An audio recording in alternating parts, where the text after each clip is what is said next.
Table, कुर्सी, चम्मच, plate, copy, किताब, पेन, नोट से मोबाइल फोन, कपड़े को अपन से जानते तो ये अपन पहचान करना सीखेंगे ना, वस्तुओं की पहचान।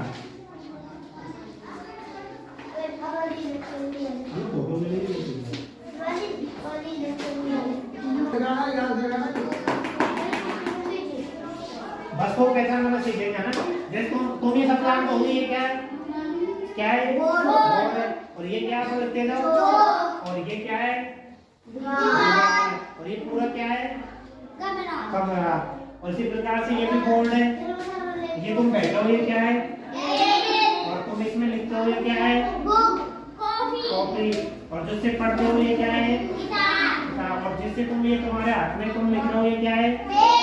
और इसके बाद ये क्या है? ये क्या है? इसको क्या बोलते हो? पेंसिल। और ये क्या है? और ये क्या है? ड्राइंग बॉक्स है ना। और ये अपने पास एक ये रहता है, इसको क्या बोलते हैं अपन?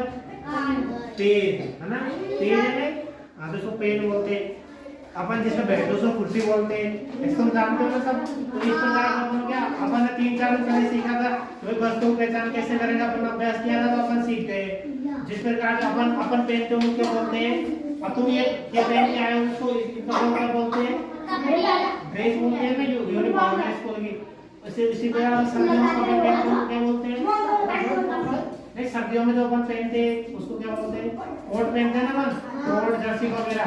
तो ऐसे अलग-अलग कपड़े रहते हैं, अलग-अलग प्रकार। अपन पैरों में क्या पहनते हैं? जूते, चप्पल। और सर्दियों में जुराब वगैरह पहनते हैं। तो इस प्रकार से अलग-अलग कपड़े की पहचान रहती है। इस तरह मैंने पूछा ये सब क्या है, तो आपने बोला कमरा है, तो ये पूरा का आपने कमरा बोला। हमें किस चीज की पूछा, तो आपने बोला ये दीवार है।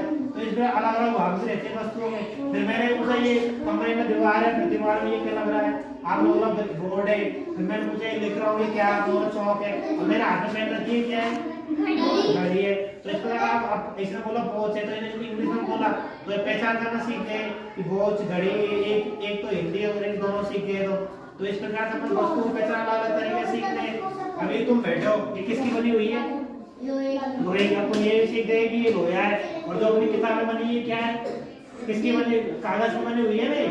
तो इसका अपन ये भी सीख गए। अपना पेन किसका बना हुआ है?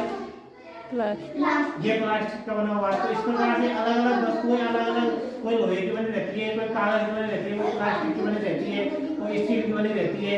और वैसे अपने जो कपड़े रहते हैं वो अपने सूत से बने रहते हैं, सूती वस्त्र रहते हैं ना, वो सूत से बने रहते हैं। तो ये सूत कहाँ से प्राप्त होती है? जूट, कपास वगैरह रेशों से प्राप्त होती है। उससे तो बुनकर जो अपने कपड़े तैयार करता है, कपड़ों को रंग और आकार आकृति